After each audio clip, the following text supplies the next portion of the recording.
চাঁদপুরের জাহাজে সংঘটিত ৭ খুনের ঘটনায় আসামি আকাশ মণ্ডল ওরফে ইরফানকে ৭ দিনের রিমান্ড শেষে আজ তোলা হচ্ছে আদালতে।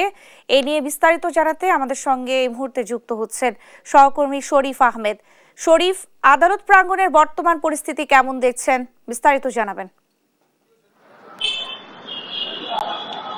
জি ন্যান্সি, কিছুক্ষণের মধ্যে চাঁদপুরে যে জাহাজে ৭ খুনের ঘটনায় কিন্তু যে গ্রেপ্তার কিন্তু আকাশ মণ্ডল উর্ফে ইরফানকে ৭ দিনের রিমান্ড শেষে কিছুক্ষণ পর আদালতে তোলা হবে।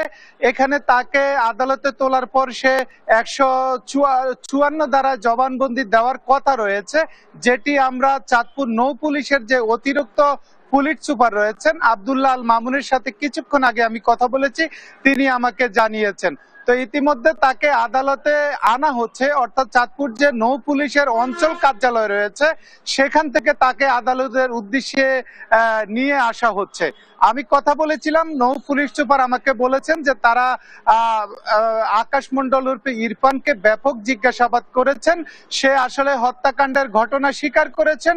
সে বলেছেন তার সাথে যে জাহাজের মাস্টার কিবরিয়া রয়েছেন তার সাথে বেতন ভাতা নিয়ে দ্বন্দ্বের কারণে সে কিন্তু এই হত্যাকাণ্ড ঘটিয়েছেন, এবং তার দেওয়া যে তথ্যগুলো সেগুলো কিন্তু ব্যাপকভাবে যাচাই বাছাই করেছেন নৌ পুলিশের যিনি তদন্তকারী কর্মকর্তা, অর্থাৎ এই মামলার আয়ু চাঁদপুর হরিণা পুলিশ ফাঁড়ির ইনচার্জ আবুল কালাম আজাদ, এবং তার সাথে কিন্তু সহযোগিতা করেছেন নৌ পুলিশের একাধিক টিম, এবং সে যে তার দেওয়া তথ্যগুলো কিন্তু তারা যাচাই বাছাই করেছেন। আরেকটা বিষয় হলো এই ঘটনায় যিনি আহত হয়েছেন, অর্থাৎ যিনি একমাত্র ব্যক্তি বেঁচে আছেন জুয়েল, তার কিন্তু অবস্থা কিছুটা উন্নতি হয়েছে। তার সাথেও পুলিশ কথা বলেছেন এবং তিনি কিন্তু ওভাবে কথা বলতে পারছেন না। সে অনেক কিছু লিখে ইঙ্গিত করে পুলিশকে বোঝানোর চেষ্টা করেছেন, এবং সেই তথ্যগুলো মিলিয়ে দেখেছেন পুলিশ। এই যে ইরফানের দেওয়া তথ্য, জুয়েলের দেওয়া তথ্য, এই তথ্যগুলো মিলিয়ে কিন্তু তারা এই ঘটনা উদ্ঘাটন করেছেন।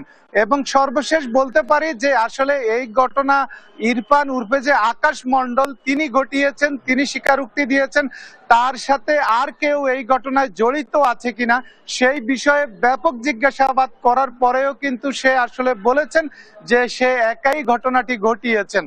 তো কিছুক্ষণ পরে তাকে আদালতে তোলা হবে, এবং আদালতে সে ১৬৬ ধারা জবানবন্দি দেওয়ার কথা রয়েছে, যেটি আমরা পুলিশ সূত্রে জেনেছি। তো এখন আদালতের বর্তমান পরিস্থিতি হচ্ছে এখানে আইন শৃঙ্খলা বাহিনী কিন্তু ব্যাপকভাবে মোতায়েন করা হয়েছে, অর্থাৎ এখানে যে অতিরিক্ত পুলিশ মোতায়েন করা হয়েছে আইন শৃঙ্খলা রক্ষায়। তো কিছুক্ষণ পরে তাকে আদালতে তোলা হবে। আদালতে তোলার পর বাকি তথ্যগুলো আমরা দর্শকদেরকে জানিয়ে দিতে পারবো। তো এই ছিল চাঁদপুর থেকে যে জাহাজে ৭ খুন হত্যাকাণ্ড।